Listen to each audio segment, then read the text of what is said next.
Hello. Thank you for joining me for an introduction to a comprehensive lesson for certification preparation. I am Lachelle Jones, and I will assist you on this journey for fetal echo exam preparation. Let's get started. Now, in order to complete your full preparation for your fetal echo boards, there is a total of 9 lessons. Today's lesson is just an introduction. The next lesson, which is 2, is fetal cardiac anatomy. Then we move on to fetal heart situs and circulation, embryology. Lessons 5 and 6 are combined into one, so that's a fetal echo step by step, as well as scanning techniques. And then we will discuss congenital heart disease. I split into 2 lessons. And then the last lesson will be fetal arrhythmias. Let's get started with the introduction. The objectives that we're going over tonight will be understanding the purpose of a fetal echocardiogram. Then we will compare and contrast fetal echo with a heart screening examination. We will go over some clinical indications. We will analyze a first trimester fetal echocardiogram. We'll explore some settings and some standard guidelines and protocols for conducting a fetal echocardiogram. Now, some important facts here. Fetal echo, what exactly is that?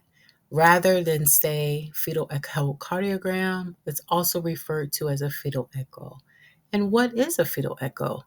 It's a comprehensive visualization of the fetal heart. So it's going to assess the anatomical and physiological aspects of the fetal heart prior to delivery. It's an essential role in the early detection and diagnosis of congenital heart disease during the prenatal period. Very, very important. Now, just before we break down all the indications that all entails for fetal echo, we will discuss a few important facts. First and foremost, what is congenital heart disease? It is a structural heart defect that is present at birth. Congenital heart disease is the number one most common birth defect in the world. 8 in 1,000 live births are affected with congenital heart disease. That's equivalent to every 15 minutes. 1/3 of these defects are diagnosed in utero. 1/3 are then diagnosed at birth. And then 1/3, unfortunately, aren't even diagnosed until the baby falls sick or ill, or unfortunately, death by autopsy. Okay. Clinical indications. So, what are some scenarios that will cause a physician to order a fetal echocardiogram for a patient? We're going to discuss a few. Okay. All right. Now, just starting with family history. Now, if there's a risk to a fetus, only when there is a first degree relative. Okay, so not mom, not grandma, not cousin or auntie or uncle. We're talking a first degree relative. Okay, so if there was a brother or sister to the fetus, one sibling carries over a risk of 2 to 4% chance. 2 or more siblings, so 2 or more. So if it's 4, it's the same risk. If it's 6, it's the same risk. 2 or more siblings born with a heart defect carries over 10% chance that the risk of the fetus will have that same or a different kind of heart defect. But it's a 10% chance that there is a defect there.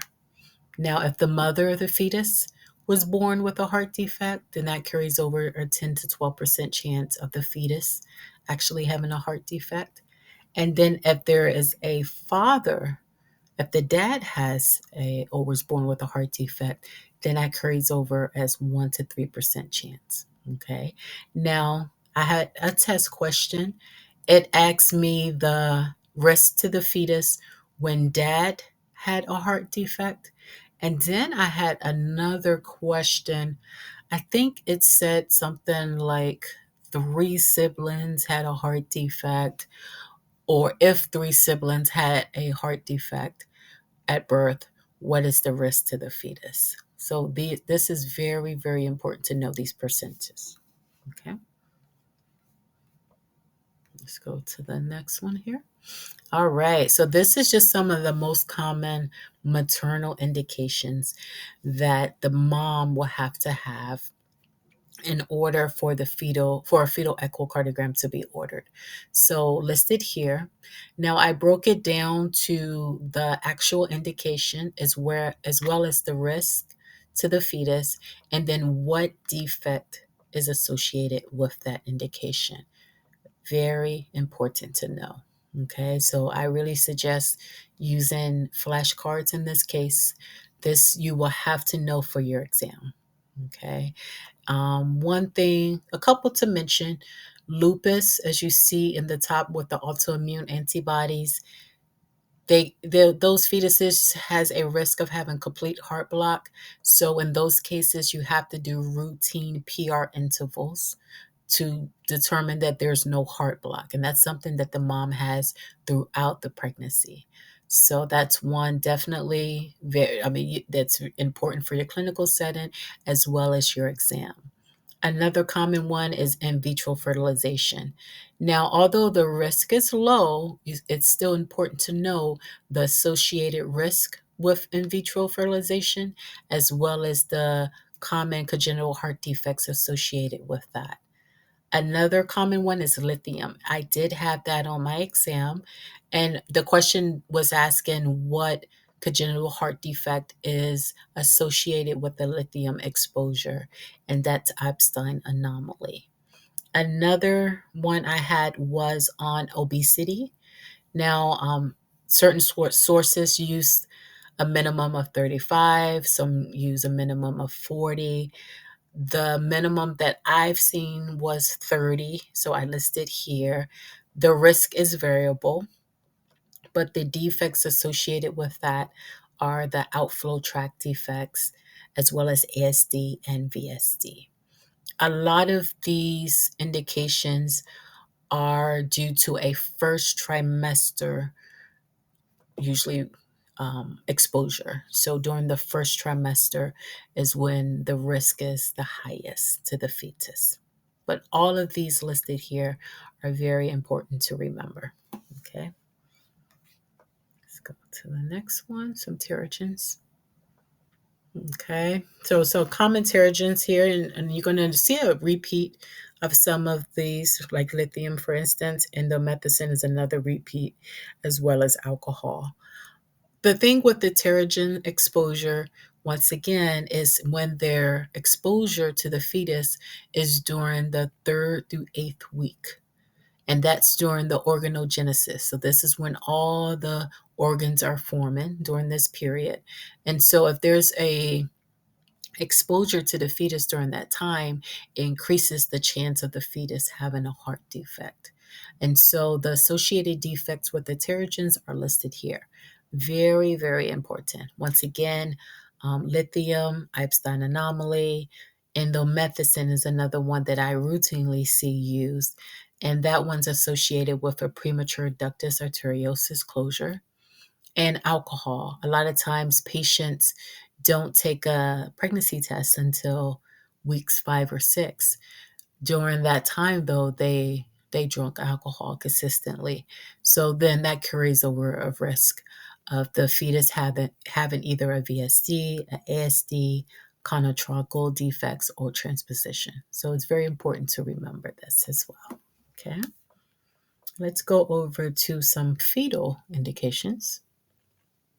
Let's see here. So chromosome syndromes, whether a lot of times because we're not we're not doing amnios as much.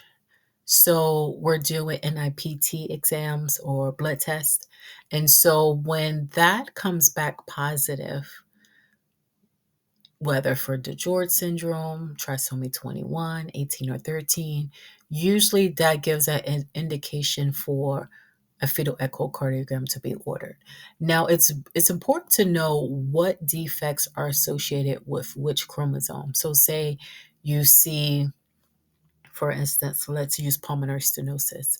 Now, you see there is a few with the same, so you're going to have some differential diagnosis, but it narrows it down. You don't see pulmonary stenosis associated with trisomy 21, or you don't see coarctation associated with Noonan syndrome. So it's very important to know which congenital heart defects are with which syndromes. And it's very important for your clinical setting as well as your exam. On my exam, I had a test question that asks, what is the congenital heart defect associated with Noonan syndrome? And you see here listed is pulmonary stenosis. We all should know about AV canal is mostly associated with trisomy 21 and coarctation. That was a test question on my exam, is associated with Turner syndrome.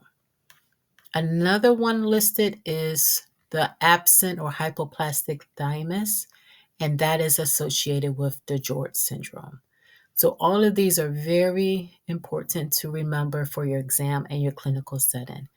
Now, notice with these syndromes, they carry over almost 50% associated risk, with the exception of Turner syndrome, which is at a 20% risk. Now, the ones that are at the highest, T18, T13, Williams syndrome, as well as DeGeorge syndrome, are at the highest associated risk. Okay. All right. So just to talk about some fetal indications, which we discussed a few, but some that we did not. Starting with abnormal heart rate or rhythm. So automatically, if you see a slow heart rate, bradycardia, tachycardia, or PACs, or any other heart arrhythmia, then you have definitely a fetal echo that's going to be ordered. And then depending on which arrhythmia you see, it's associated with a certain defect. It carries over a less than 10% risk to the fetus, whether it's AV septal or congestive heart failure. Another one we talked about is chromosome, extracardiac, we'll talk about the next slide. Hydrops carries over a less than 15% chance, increased nuchal translucency. So if the NT is greater than 3.5, a fetal echo must be ordered. That carries over still, just a 5%, less than 5% chance, and it's usually defects of the left side. One thing that's really important is with the monodi twins, and this is when there is severe twin-to-twin transfusion, then the risk is usually more for the recipient twin, and the risk is pulmonary stenosis. So that's just something to look out for. Okay. All right. So up to 50% of congenital heart disease cases are associated with an extracardiac congenital anomaly. So I just listed a few common ones here. Now, starting with the two vessel cord. So you have to verify, is the right present, is the left present, which one's absent. So if there is an absent right umbilical artery, then 9 times more likely you will have a heart defect going on. That's very high. So it's very clever of you, especially in the first trimester where we always can't see the heart clearly, but you want to confirm which artery is present or which one's absent. Then you can almost guarantee whether there's going to be a heart defect. So in the cases where there's an absent right, then 9 times more likely you're going to have a heart defect present. Now, the other extracardiac congenital anomalies is omphalocele, diaphragmatic hernia, a central nervous system, hydrocephalus, agenesis of CC, which is the corpus callosum, some GI defects, a duodenal atresia, TE fistula, and rectal anomalies, and then with your urinary tract anomalies, bilateral renal agenesis, and horseshoe kidney. So you have a 50% chance of having a heart defect with these extracardiac congenital anomalies. Okay. All right. So over 1 million babies are born with congenital heart disease worldwide. But most of these cases have no risk factors, no clinical indications, no maternal indications, no fetal indications, no family history. Most of these cases are isolated. So this is where our screening views come into play. Okay, just keep that in mind. Okay, so before we get to screening views, we're going to go through the fetal heart for first trimester. Okay, so we're going to see what all we can see in a fetal heart within the first trimester. Okay, now we can see a lot actually, although they're really small, we can see a lot. Now, a sensitive marker for congenital heart disease is the cardiac axis.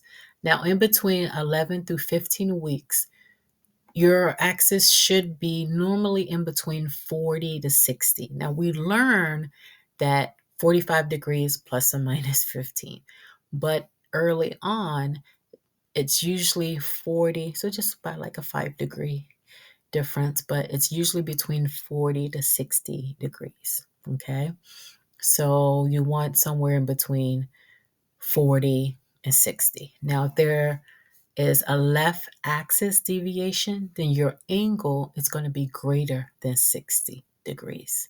Okay. Now, if there's a right axis deviation, your angle is going to be less than 30. Very, very important. Now, if you suspect an abnormal axis in your first trimester, that will most likely include a conotruncal defect.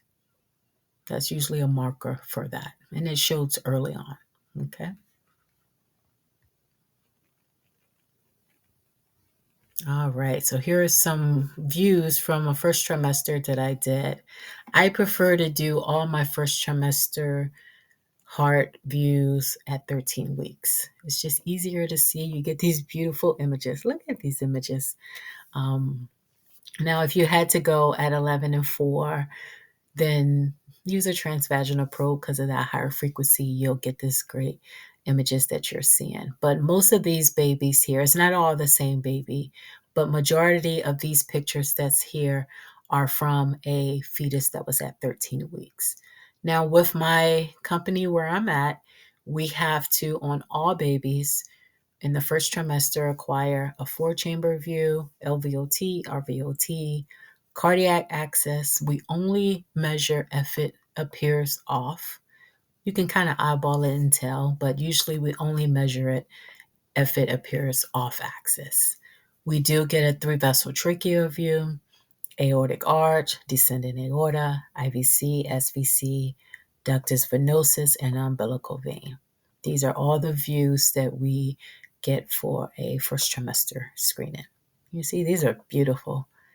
You can see all the chambers here.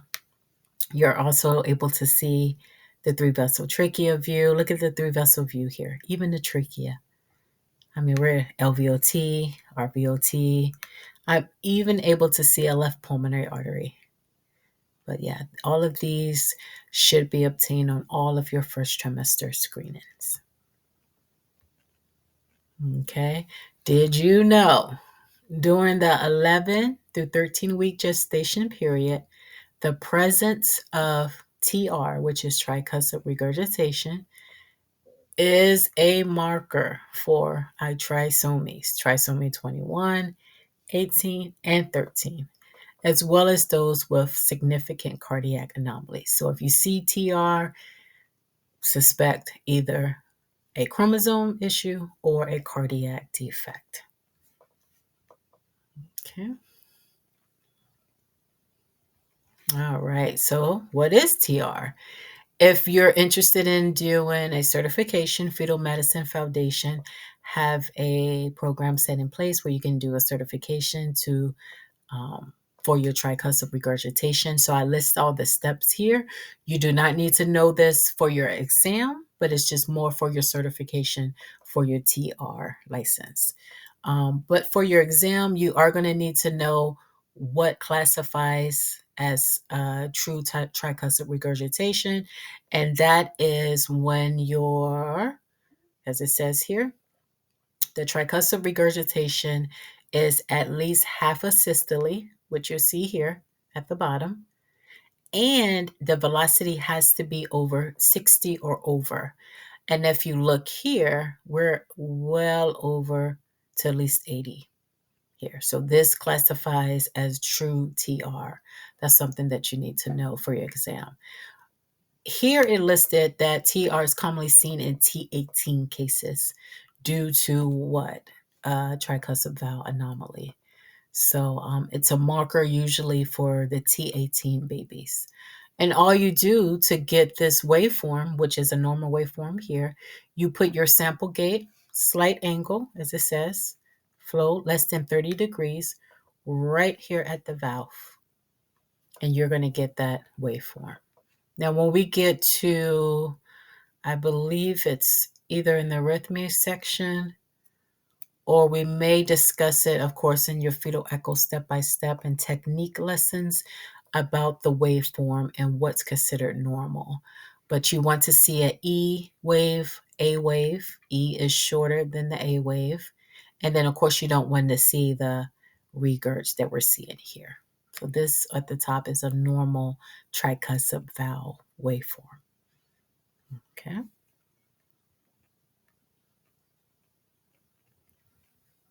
All right, let's discuss ductus venosus. Again, Fetal Medicine Foundation has a certification that you can receive for ductus venosus. And all the steps are listed here. What you would need to know for your exam, however, is the ductus venosus marker, of course, the waveform. So usually an abnormal ductus venosus is associated with T21, which we will discuss on the next slide. But from this slide, you can remember what consists of the waveform. And it's triphasic. So you see a S, a D, and an A. One thing to point out, as you notice, everything, because we're going away from the transducer, the color is blue. That's why everything's below the baseline. If it was red here up in this picture, everything will be above the baseline. But notice all SDA are together. That's a normal ductus venosus waveform. Okay. All right. So let's look at a few other things here. Okay. Now, what classifies the ductus venosus as being abnormal? And that is either it's reversed, so the A wave is reversed, or the A wave is absent. Okay, so remember when I was saying SDA together, either above the baseline or below the baseline with the whole wave. Here, you notice S and D is together, whereas A is below the baseline all by itself. This is showing reversal of the A wave, and this is abnormal. Okay. Now, when you look at the other example, SD is above the baseline together. Where's your A? There is no A. In this example, the A wave is absent. Both of these examples are abnormal. Okay. Now, here, ding, ding, ding, approximately 80% of Down's fetus or Down syndrome will present with an abnormal ductus venosus. So, this is a marker for ductus venosus. Very, very important. Another thing to remember, it says elevated resistance to blood flow in the fetal ductus venosus during this period, so during your first trimester screening, will be linked to fetal aneuploidies, cardiac defects, and other unfavorable pregnancy outcomes. So this is a very important marker to assess during your first trimester screening. Very, very important. Tells you a lot of information too. Okay. Now, one thing else I wanted to point out is that if you notice reverse flow, so a reverse A wave, and then a thick NT, so what classifies as a thick NT?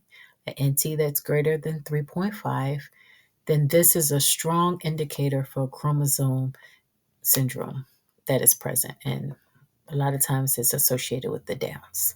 Okay. All right.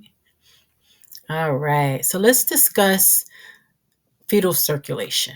Now, in fetal circulation, there are three shunts. Okay.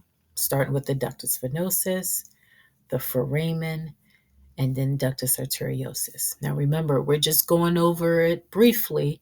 We will see these shunts again when we get to fetal cardiac anomaly anatomy. So when we get there, we're going to kind of break these shunts down even more. This is just kind of an introduction so you can get used or get familiar with these three. Okay, so we're just going to go over it briefly. All right, starting with ductus venosus. So we're back with ductus venosus. Now, it's shunt number one.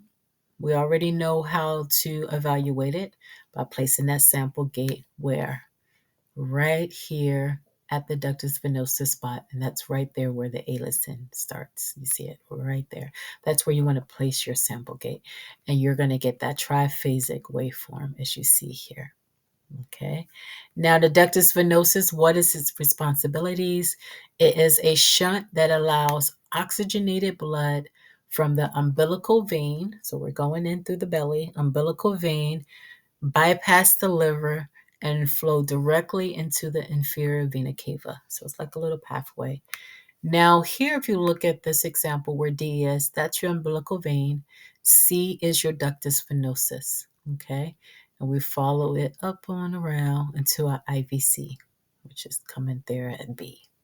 Okay. All right. Now, this vessel or shunt is very important because it's carrying in the nutrient-rich blood to nourish and develop the fetus. It will close. This is just a fetal circulation shunt. This will close once the baby is born. Okay.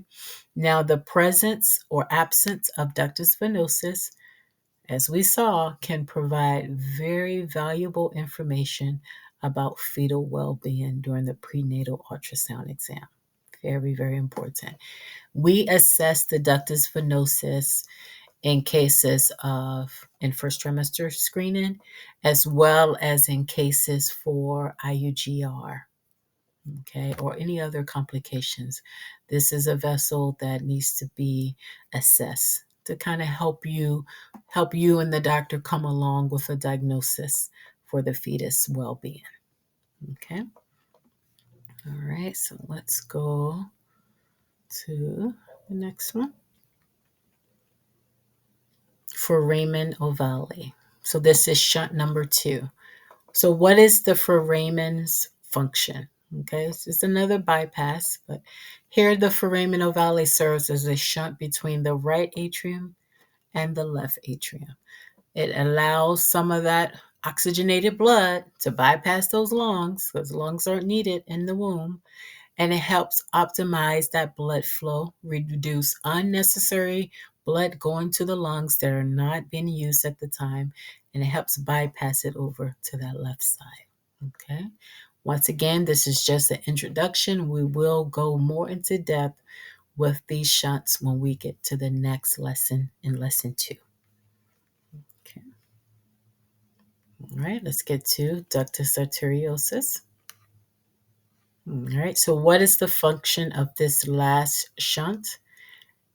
It is responsible for redirecting the blood once again from the lungs that we're not using or the fetus is not using, for redirecting blood from the pulmonary artery, which normally goes to the lungs, directly to the aorta. Okay. Now, by passing these non-functional fetal lungs, it ensures that we're getting blood, oxygenated blood to the rest of the body. So we're going down to the feet, down and away. So this is just a shunt far as redirecting, responsible from the pulmonary artery, which is also known ductal arch, and goes straight into the descending aorta. In the examples here, you see the ductus arteriosus and where it connects ductal arch. Ductus arteriosus is here, and then the descendant aorta. You can also see it in my transverse views here. This is the ductus arteriosus where the blue is. Okay. All right. So remember, these three shunts are very unique only to fetal circulation. Once we're born, we no longer need these shunts because guess what? We need our lungs now. So we don't need to bypass our lungs. We need blood going to our lungs. So the shunts are only necessary in the womb. Okay. All right, let's go. All right, so now we're going to look at what is the difference between fetal heart screening versus fetal echocardiogram. Okay, so what is the difference between the views of our level 2 exam? What are the views for a fetal echocardiogram? What are the required views? Okay, so let's go. Let's break it on down. Now, I did a survey amongst just some regional providers just to kind of see, are we all on the same page with taking the same screening views?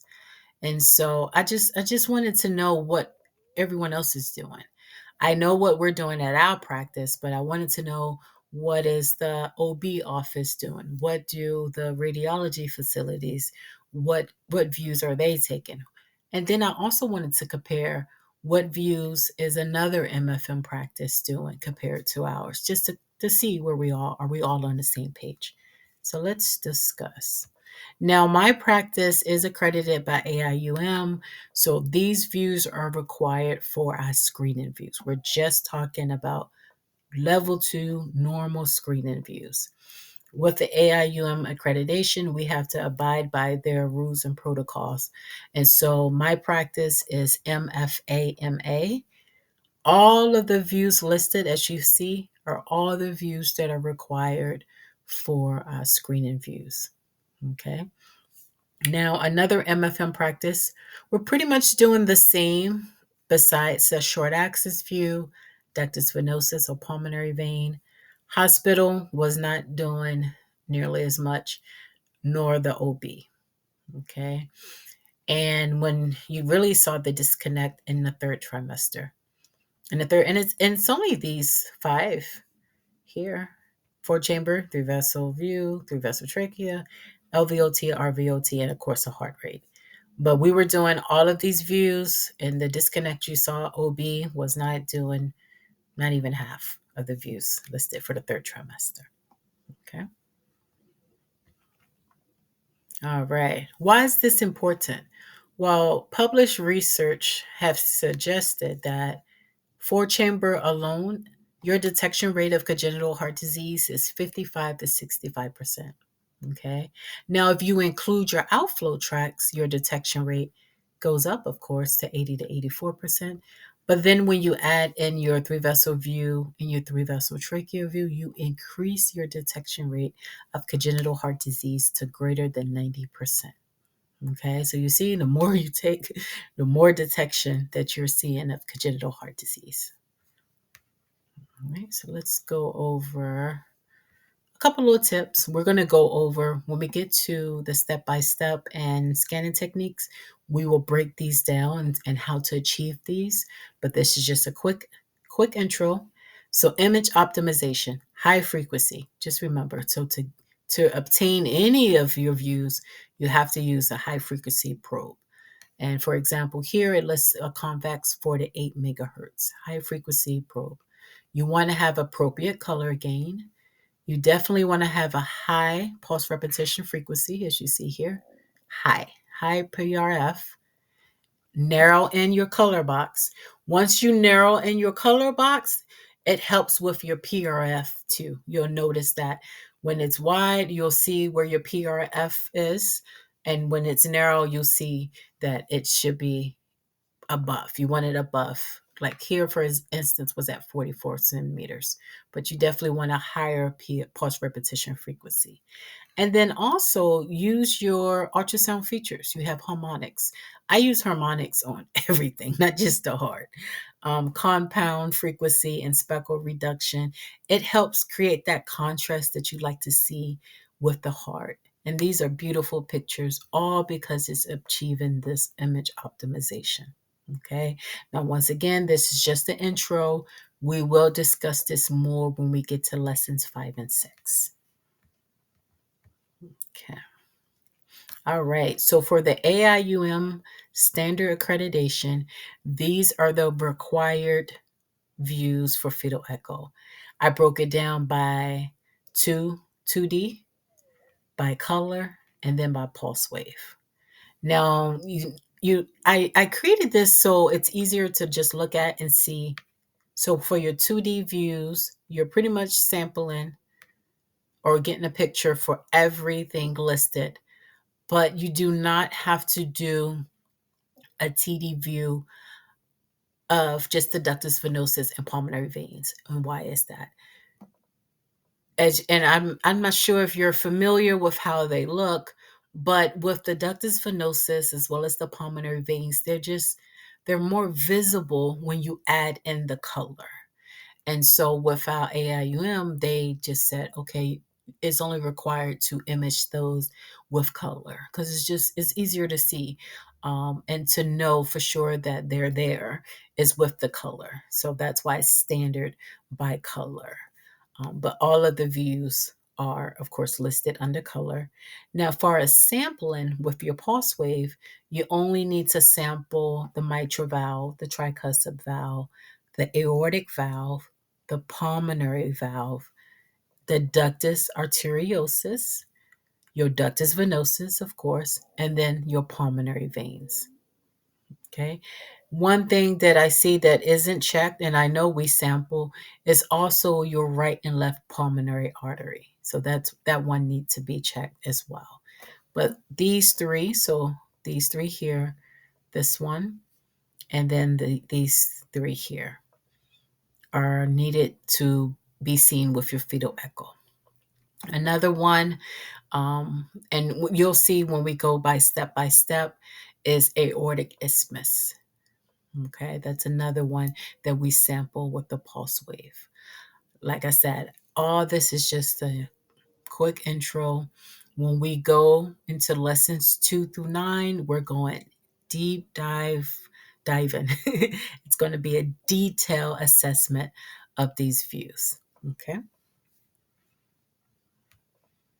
All right, so let's go to the next one.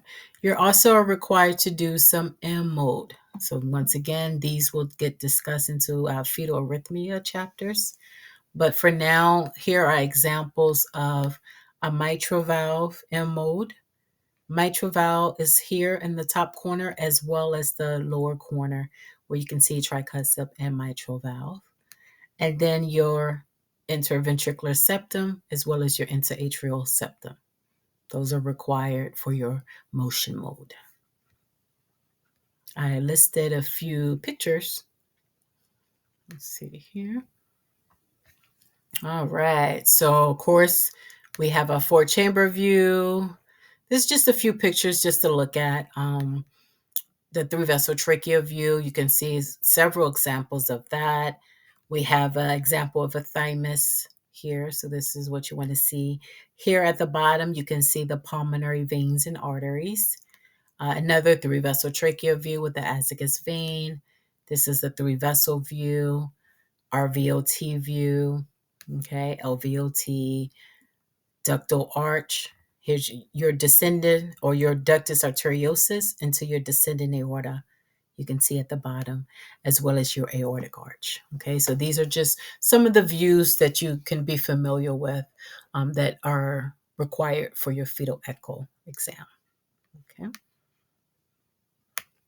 Got some more coming on the next slide as well. Okay. So I threw in a few measurements here. You're seeing measurements of the 3-vessel view, pulmonary, aorta, and SVC. You have a measurement here right below of the left pulmonary artery and right pulmonary artery. Let's see what else is listed that's different. Of course, we have our ductus venosus again. Here's an example above the ductus venosus, the short axis views, which you can see here with the color. We usually do side by side, so you can see a 2D picture as well as the color side by side next to the same structure. And then let's see, left brachiocephalic vein in the lower left corner. And I believe here's a dilated ductus arteriosus. Here's a high short axis view. This is a very tricky view. We're going to discuss this when we get into fetal cardiac anatomy. But with this short axis view, you can see the pulmonary artery is like the wraparound. You see that? And then look here, you can see the three leaflets there of the aortic valve. This view is so satisfying once you get it, but it is tricky. The fetus has to be in the most perfect position to get this view. Okay, but it's all part of your fetal echo exam. Okay. All right, let's go to the next one. All right. So before start of a heart assessment, what is the first thing you need to determine? First thing is fetal position. Okay. What position? Before I start my echo, I say, we're going to look and see what position the baby's in. Once I see what position the baby's in, then I go straight to situs. Okay. So here is the examples: baby head down, baby breech, or baby transverse. Okay. So before you start your fetal echo or even your screening heart, you want to determine what position the fetus is in. Okay. Now, the next step, after you determine baby is vertex or breech, you want to identify that the position of the organs line up with that correct position. So let's look at this example. Okay. You see the heart at 5 o'clock. You see that axis is right at 5, and the stomach is at 3 o'clock. So, what position is the fetus in? I'll give you a second. Okay. This fetus is head down. You see, the head is down in this fetus. We're going to discuss how I just did this in fetal heart, situs, and circulation. I always go with the clock method. It's the easiest one for me to remember. So the vessels here line up with a cephalic baby because the spine here at 12 o'clock is parallel to the mom spine. Okay. And here, that means the left is at the bottom. So we have left side, which is where the apex is pointing, as well as the stomach here on the left. And then you have your aorta, IVC, umbilical vein to the left portal vein. You also see a right adrenal gland as well as the spleen in the view. Okay.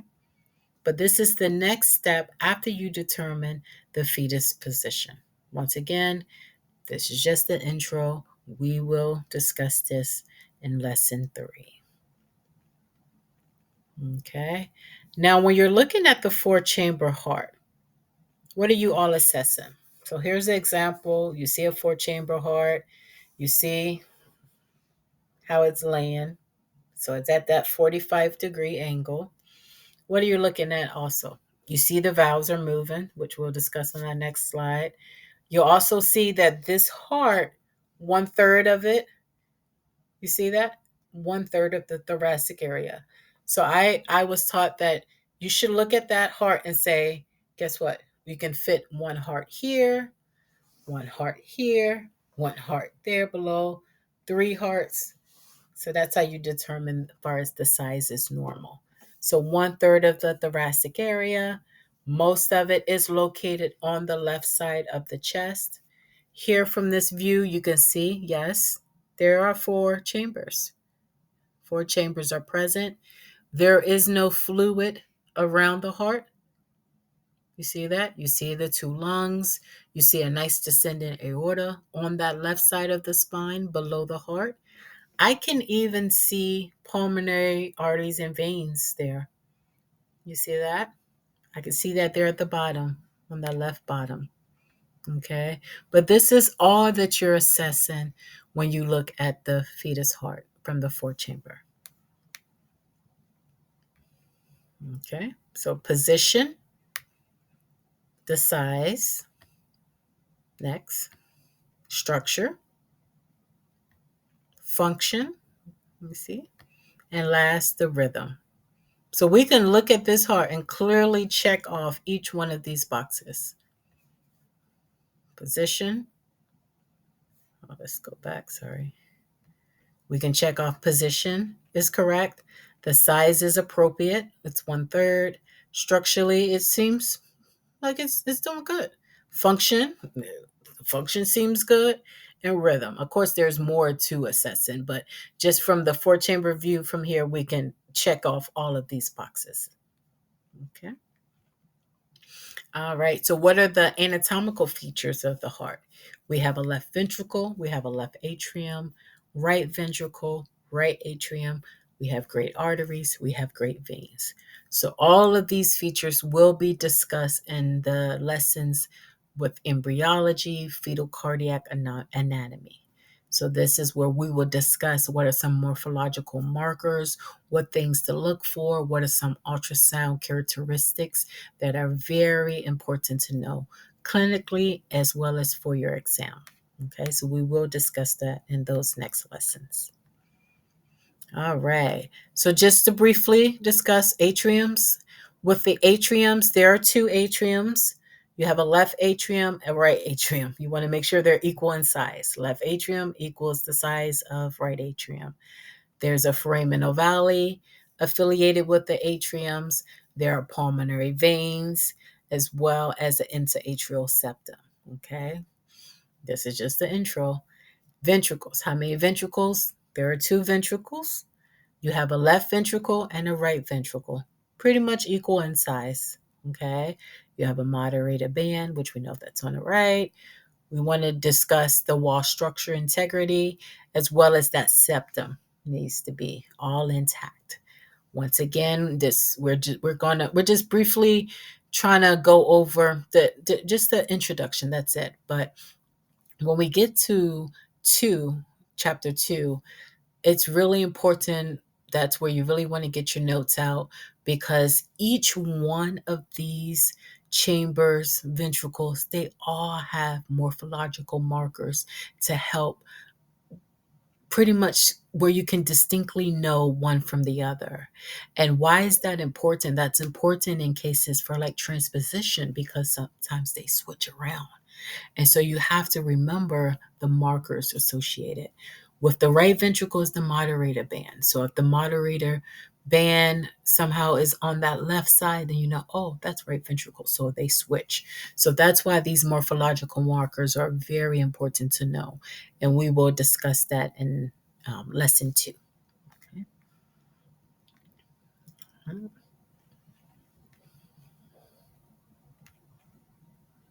Okay, I thought that was cool.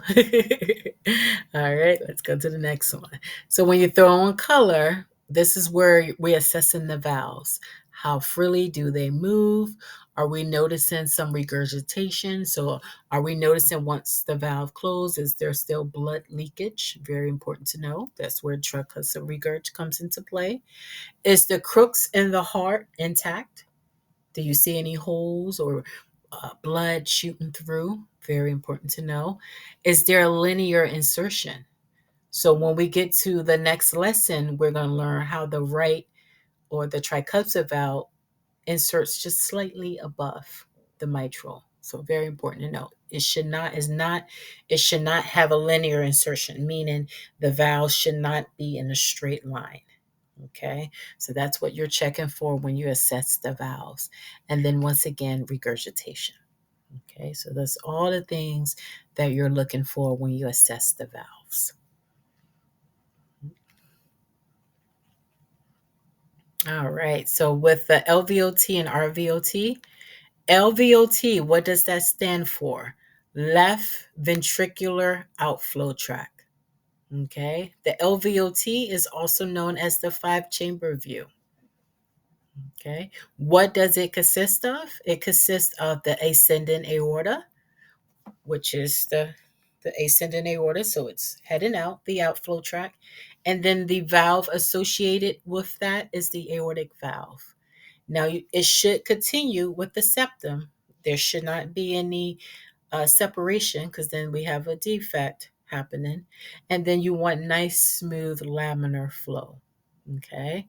Now, RVOT, which is on to your right ventricular outflow tract. What does that consist of? That is your main pulmonary artery with the pulmonary valve inside. Now, notice, if you can see, you may have to really blow up your picture. That pulmonary artery leads straight to the ductus arteriosus, which is right there at the tip. And then we know what happens from there.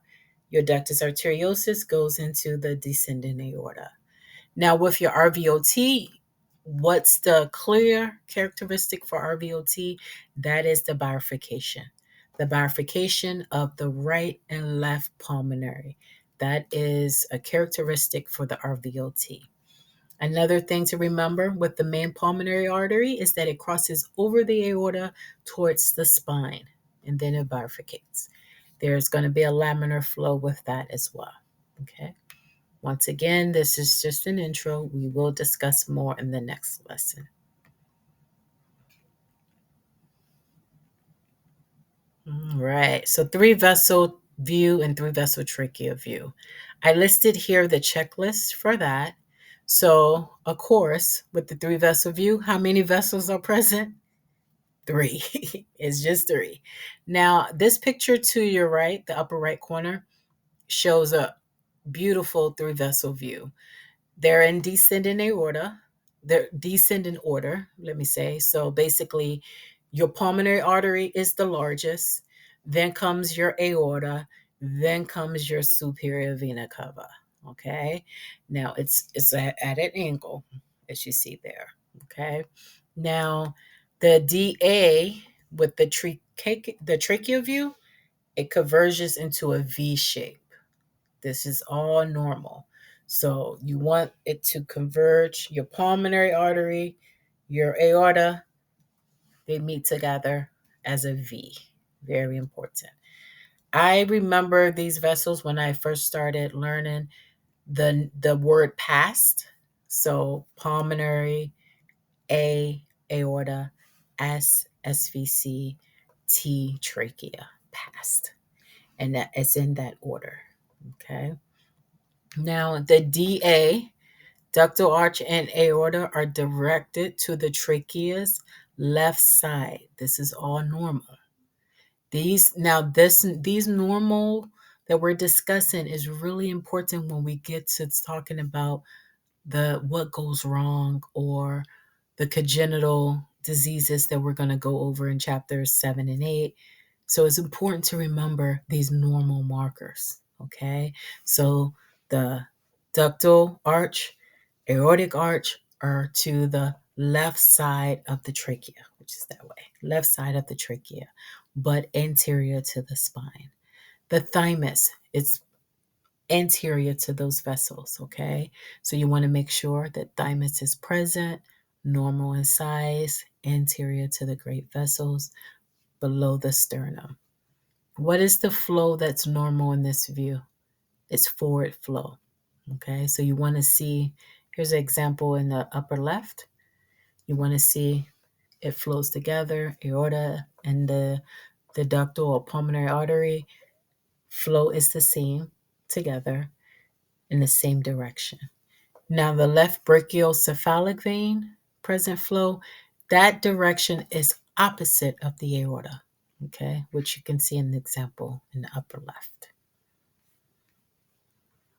Okay. All right, here's another picture. So remember how I discussed with the vessels convergent into the D. So here you can see that here. And then also remember, you see the trachea, which is there. Okay. It's going towards the spine. It's to the left. You see, trachea is to the left, and the vessels are here. Okay. And this is normal. And another thing I wanted to point out was the thymus, which you can see the mammary arteries alongside it. The thymus is present. This is the brachiocephalic. Above is the thymus. Okay. Notice the difference in the blood flow direction as well. Okay. Now, before we close, we're going to discuss 2 major types of venous connections, systemic and pulmonary. Now you're going to see a repeat of some that we had discussed already, but we're breaking them down into different systems because they all play a different role. And so that's what we're going to discuss now, okay? Now we're going to start with systemic first. Okay. All right. So with the systemic, there's three in all. You have, and we're just talking about the main. I mean, there's more, but we're just talking about the three main systemic venous connections in the fetal heart. So we have superior vena cava, which is responsible for, this is the superior vena cava, of draining the deox blood from the upper body, including head, neck, upper limbs, and it brings the blood into the right atrium. Here's the right atrium. What is the inferior vena cava? And this carries deoxygenated blood from the lower body, including the abdomen and the lower limbs. Similar to the SVC, it delivers this blood into the right atrium. Okay, so this is bringing deox blood from upper and left parts of the body. All right, let's talk about the coronary sinus. Coronary sinus collects deox blood. As you see here, a nice pretty diagram. It collects the deox blood. It drains into the right atrium. So it's kind of connected in from that left atrium going over to the right atrium. So it's doing the same as the SVC and IVC. It should be small. So this is a normal coronary sinus in the upper left. So it's about 1 to 3 millimeters. It runs along the atrioventricular groove, which you see here from that left atrium over to the right. And the blood flowing is from left to right. Why is that? Because it's coming in from the left to the right atrium. Okay. The example in the lower right is, as you can see, it's more than 1 to 3 millimeters. So this is a dilated coronary sinus. We will discuss what heart defects are associated with a dilated coronary sinus. Okay, so that's to come. But we're just talking about normal for now. Notice with the three main systemic connections that we discussed, they all dump into the right atrium. SVC, IVC, and the coronary sinus. They all drain into the right atrium. All right. Now let's discuss the pulmonary venous. What is the role of the pulmonary venous connections? Okay. Now the pulmonary venous connections deal with carrying oxygenated. So you see the difference. Systemic is deox blood. Pulmonary venous connections is carrying oxygenated blood. Now, if it has oxygen, that means to supply. So we're trying to supply the organs of the fetus. There are two primary pulmonary venous connections in the fetal heart, starting with the pulmonary veins. Okay, the pulmonary veins, there are four. There are four pulmonary veins that carry oxygen-rich blood from the lungs to deliver it directly into left atrium. Okay, so the oxygenated blood, left atrium. These veins receive freshly oxygenated blood as they return from gas exchange in the lung tissue. Okay, so that was the pulmonary veins. The next one is the ductus arteriosus. Okay, now the ductus arteriosus is not a vein, it's just like a pathway of sort that we talked about. So, where is the ductus arteriosus? It's here, right at the connection of the pulmonary artery. It connects the pulmonary artery to the descending aorta. Okay, so during fetal development, most of the blood entering the right ventricle bypass the lungs, and it bypasses it how? Through the ductus arteriosus. Okay, so that is the two main for the pulmonary venous connections. Okay, ductus arteriosus and the pulmonary veins. Okay. All right. So, in summary, systemic venous connections collect the deoxygenated blood from various parts of the fetus, bring it to where? The right atrium. While the pulmonary venous connections carry oxygenated blood from the lungs and where? Into the left atrium. Okay, so the separation prevents mixing of oxygen rich and oxygen poor blood in the developing fetus. So very important. All right.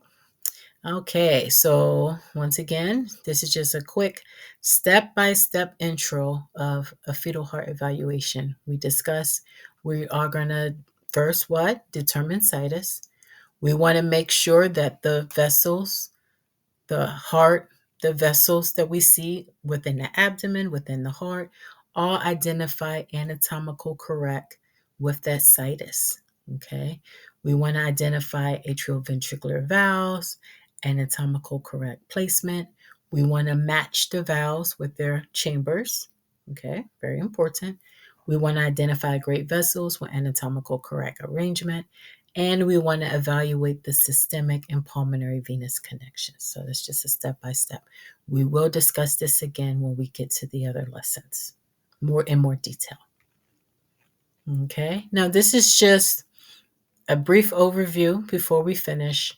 Once we get to fetal situs circulation, I'm going to think of a fun way to help you remember this. On your exam, they are going to kind of have the circulation in a way where you have to fill in what goes where. So it's very important to know step by step the fetal site of circulation. And I'm talking from the placenta to the fetus to back to the placenta. So it's really, really important.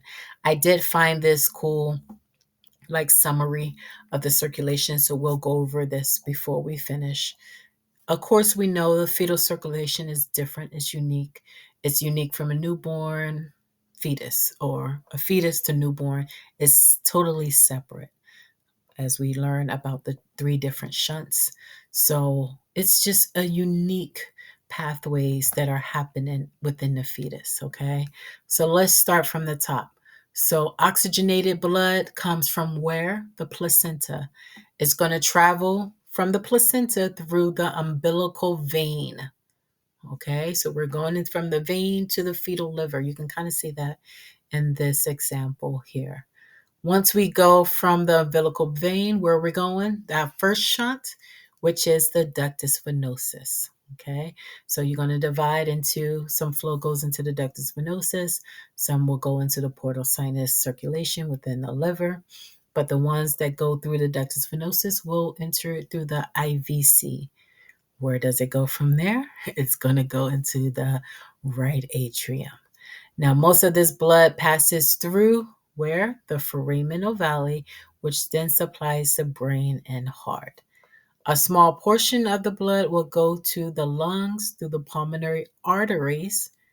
But then it says here, deoxygenated blood, which we learned from our systemic circulation, comes from the superior vena cava. Lower extremities is going to go to the right ventricle, pulmonary trunk. And then majority of this blood flows through the ductus arteriosus to where? Descending aorta. That's going to supply the lower extremities, hypogastric arteries. That all of that deoxygenated blood is going to leave the baby, which you can see here in the orange. It's leaving the baby and it's heading back to the placenta through the umbilical arteries. I know that's a lot, but once we get to fetal heart situs and circulation chapter, I'm going to think of a cool way. I hadn't yet. I thought of a few, but I hadn't quite thought of how I'm going to present it. But trust me, when we get there, you're going to remember it from that cool, quirky way. So I hope you enjoy. That is it. We are all completed with that introduction today. That's all, folks, for today anyway. Next up is fetal cardiac anatomy, which is where we're going to discuss morphological markers, which are very important into noticing particular defects when they switch around. If you have any questions, please email me at ultraprocertllc@gmail.com. For now, we are all done. Thank you.